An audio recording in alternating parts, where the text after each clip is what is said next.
como que vocês conciliam a carreira prévia com um podcast? É complicado.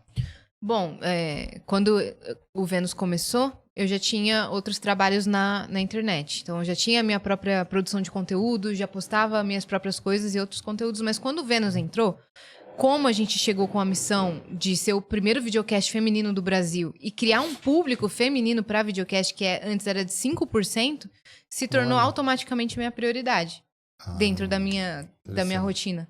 Entendeu? Então, virou de ponta cabeça e, cara, o Vênus é a minha prioridade. Então, tudo que eu fiz a partir daí, desse ponto, não deixei de fazer minhas próprias coisas, né?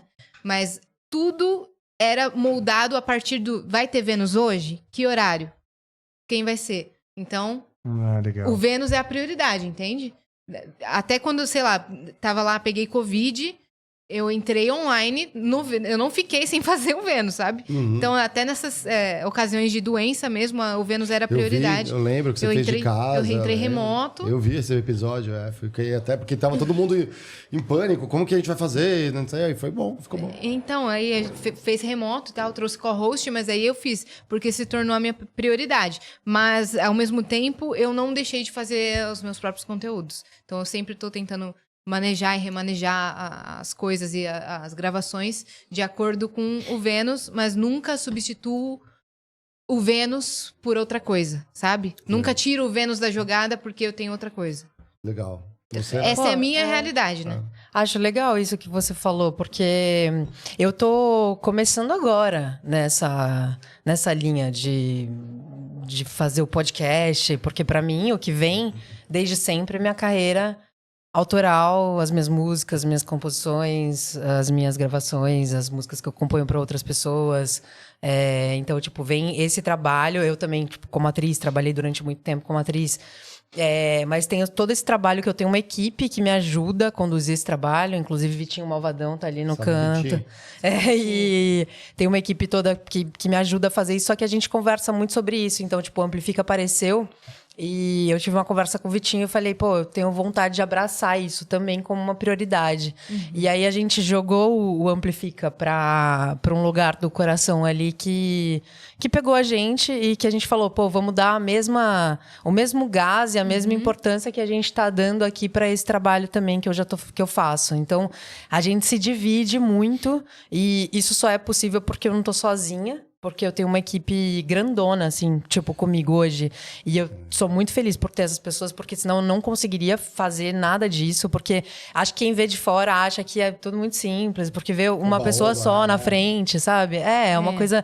E não, na verdade, tem toda uma estrutura. Tem toda uma estrutura. Todo mundo prepara uma burocracia. O próprio podcast, né? Tipo, quantas pessoas tem envolvidas aqui, tipo, dentro dos estúdios Flow. E quantas horas isso demanda do seu dia? Porque aqui a live, se ela tem uma duração média de 2 horas, a galera pensa, demanda 2 horas, 2 horas e 40, porque é o tempo de você ir e voltar. Não, tem todo o tempo de você participar de reunião, de você responder o grupo, tem que ver quem que vai ser o convidado. Aí chega o texto do patrocinador, você tem que estudar aquele texto do patrocinador. Tem o tempo de você chegar no seu trabalho, o tempo de você chegar com um pouco de antecedência, né? Receber o convidado ali, fazer a live, depois ficar para resolver outras questões burocráticas, gravar ou fazer outra gravação. Então, não são apenas 2 horas. Exatamente. Demanda, às vezes, 7 horas do dia. Exatamente. Trânsito, já lascou. Não, né? e isso também tem mais o conteúdo. Tipo, você produz conteúdo.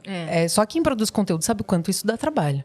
Tipo, a pessoa esgota completamente. Esgota completamente. Porque não é um trabalho... Eu não conhecia uma pessoa que falasse assim, nossa, é super legal produzir conteúdo. Fácil. É fácil. Não, tipo, você pode depois curtir o material feito, mas o processo, ele é muito maçante, demanda tempo, energia, entrega, criatividade e tudo isso. Então, enfim, Mas se no dia do Amplifica tiver um showzão lá, tá no Rock in Rio, você tem que se organizar com a galera. Aí você fura, né? Rock in Rio? Só pra complementar. A gente leva o Amplifica pro Rock in Rio e eu faço as duas saiu coisas. Bem, cara. Só pra complementar, Vênus, antes de passar a bola pro Rafa, que a Cris teve que ir embora, já aconteceu situação de chegar um trampo gigantesco, assim, que em outro estado, que a gente não poderia recusar, que a gente queria muito fazer, que pegava, sei lá, 10 dias do mês. Caramba. E aí a gente sentar de ambos os lados e conversar. Vamos fazer gaveta? Vamos... Isso. Então, eu acho Acha que um jeito, né? Acha um jeito de não ficar sem o Vênus, entende? Mas das duas cederem e fazer, às vezes, 3 Vênus num dia só. É Porque doloroso. um ao vivo e 2 gravados. Imagina, 6 horas seguidas, assim, Sim. com pessoas totalmente diferentes. Então, a gente faz bastante essa jogada, mas o Vênus sempre é prioridade pra gente. Dá pra remanejar, Dá né? pra remanejar. E aí, Rafa, Legal. você tá em turnê, né? Também, né? Sim, eu tô em turnê.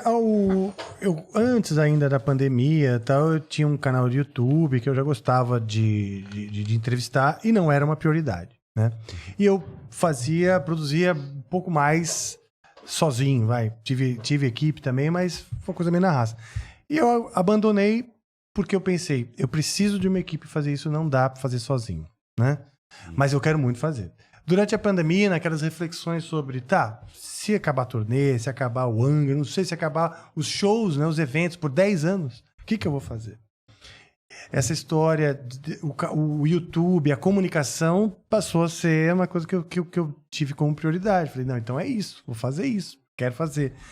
E aí o Amplifica veio e passou a ser uma total prioridade porque deu certo e eu falei, pô, que demais. E como uma coisa também num plano pessoal muito importante pra mim, não só profissional, porque eu gosto de fazer e porque eu adorei desconstruir a minha imagem pras pessoas. Eu tava louco pra fazer isso. Eu tava louco pra fazer assim, gente, sabe o estigma do músico de heavy metal? Não existe, porra. Eu sou assim, sou assado e tal. E eu acho que com essa, especialmente depois que eu fiz 50 anos, eu já tinha 50 anos quando eu fiz o Amplifica. É tipo assim, eu tava cansado de vestir a roupa do Batman. Você entendeu? Então eu falei, cara, eu quero muito tirar a roupa do Batman, sentar e falar, cara, desculpa te desapontar, tá? Mas... Eu não sou. E então isso, no plano pessoal, foi muito importante pra mim. Aí no plano profissional, o que aconteceu? Ele passou a ficar uma coisa muito mais séria e o Angra voltou com tudo. Eu tô vendo. Aí o Angra voltou com tudo, bora aí. E foi difícil mesmo, porque hoje eu vejo com igual prioridade. Porque eu acho que o Amplifica é até mais longevo do que o Angra. Porque o Angra eu preciso ter saúde e ter... Eu posso ser um velho de 80 anos sentado, conversando de música.